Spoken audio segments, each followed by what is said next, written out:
Welcome sa Dries TV. Kung interesado ka sa ganitong news, huwag kalimutang isubscribe ang ating YouTube channel. Maraming salamat! Welcome po ulit sa ating panibagong update tungkol kina Kim and Paolo Abilino. Sa bawat update natin, tatalakayin natin ang mga pinag-uusapan sa mundo ng social media tungkol kina Kim and Paolo Abilino. Kaya naman kung hindi pa po kayo nakasubscribe dito sa ating channel nako, i-click nyo na po yan and isama nyo na din ang bell button.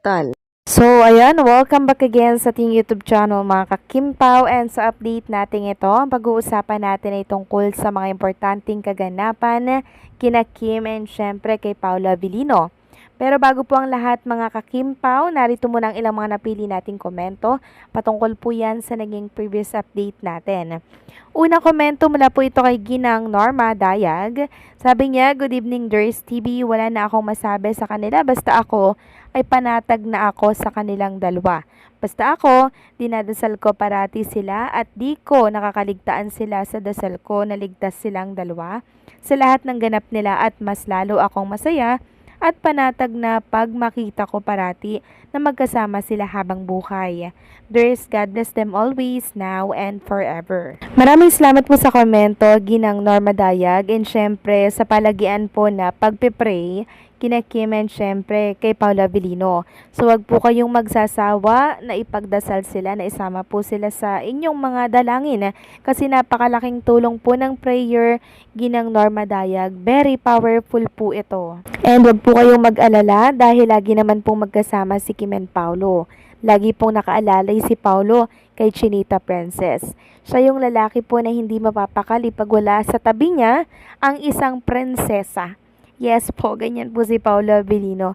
Ganyan siya ka-concern and ka-caring kay Chinita Princess. So maraming salamat po sa komento, Ginang Norma Dayag. Mag-iingat po kayo palagi. God bless, mabuhay po kayo.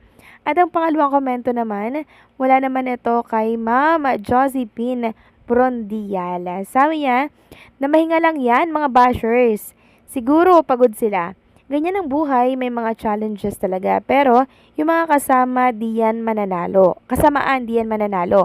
Yung mabuti at may busilak na puso, sila lagi ang winner." Okay? So maraming salamat po sa komento, Ginang Josephine Brandial. Agree po ako sa inyong sinabi, no?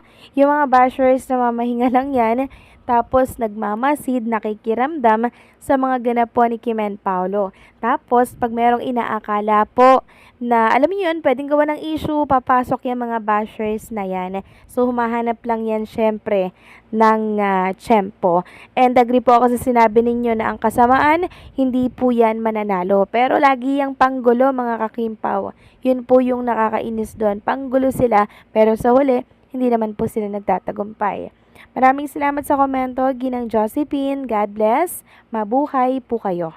So ayun na nga, pag-usapan na po natin ang mga update natin sa gabing ito mga kakimpaw, at unahin nga natin dito sa binahagi pong picture ni Jem Esteron Karingal. So credit po sa picture na binahagi niya sa inyong Facebook account. So makikita dito yung picture ni Chinita Princess na parang inedit siya, no? Kasi ang kinis nito mga kakimpaw ang sexy niya mga kakimpaw, ang ganda-ganda po niya. Para siyang Barbie na buhay po. Suot niya yung red and color black na gown na bumagay po sa kanyang katawan. Super sexy and super slim. Kaya hindi na ako magtataka mga kakimpaw kung bakit baliw na baliw ang isang Paolo Abilino sa isang prinsesa na Chinita. Next topic naman mga kakimpaw, pag-usapan natin itong picture po ni Kim Chiu. Medyo malabo pero alam naman natin na si Kim Chiu po ito, no? Maiksi yung hair, tapos kulot. Then, mapapansin nyo dyan na naka-jacket po siya na may hood. Tapos, pansin na pansin din na medyo malaki ito. Merong mga nagsasabi na, ang ganda naman ng jacket ni Kim Chiu, pero bakit ang laki? Kay Paolo Abilino daw po ba ito? Yan po yung katanungan ng ilang mga nakapansin po sa jacket ni Chinita Princess. So, possible na kay Paolo Abilino to mga kimpo kasi ang laki sa kanya Tignan nyo naman po. Alam naman natin si Paolo, ayaw po niya na nilalamig si Kim Chu, kaya yung gamit niyang jacket, talagang ipapagamit niya yan kay Chinita Princess. Ganun po siya kamaalaga. Samantalang, merong nagtatanong mga kakimpaw, kung si Chinita Princess daw po ba ay attend bukas sa GMA Gala 2025 since etong It's Showtime nga po na kinabibilangan po ni Kim Chu at ni Vice Ganda at ng iba pa po niyang co-host ay umeere nga dito sa GMA and sa GTB, diba collab sila. So, imbitado ba si Kim Chu daw doon?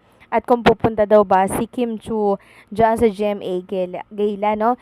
And marami nga nagsasabi na siguro hindi dahil hindi naman siya nakakontrata dito sa GMA Network. Kahit na hindi naman siya nakakontrata mga kakimpaw, kung umeere po ang It's Showtime dito sa GMA, imbitado po sila. Pero, hindi po makakapunta si Kim Chu dito dahil alam naman natin na meron po siyang taping sa Cebu. So, kahit invited siya dyan, mga kakimpaw, hindi po siya po pwede. Okay? Next topic naman, pag-usapan natin itong magaganap po kay Kim and Paolo Avellino by August 30. Yes po, mga kakimpaw.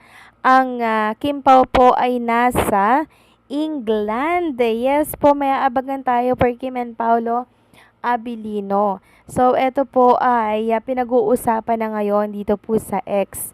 Sabi nga dito, Kim Pao for ASAP England, as many as you can with our tags. Thank you.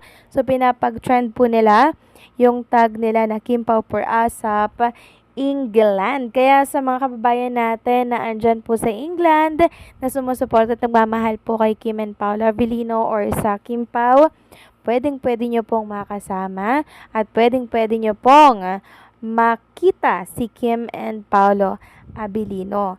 So, eto po mga kakimpaw, pwede kayong bumili via online po ng mga ticket nyo para syempre maka-attend kayo dito sa ASAP England. Saturday po yan, August 30, 2025. Although, medyo matagal pa naman, pero mabilis na lang yan mga kakimpaw kasi August 1 na po diba?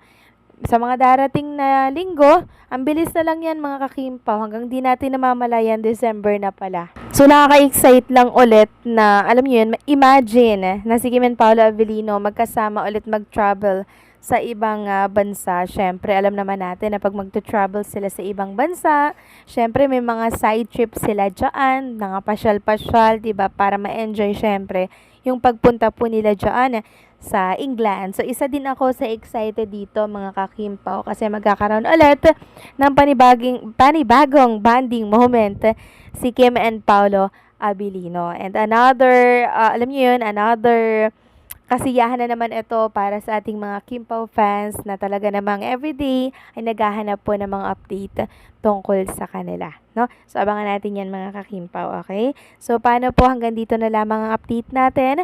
Maraming salamat po sa patuloy niyong pagsuporta.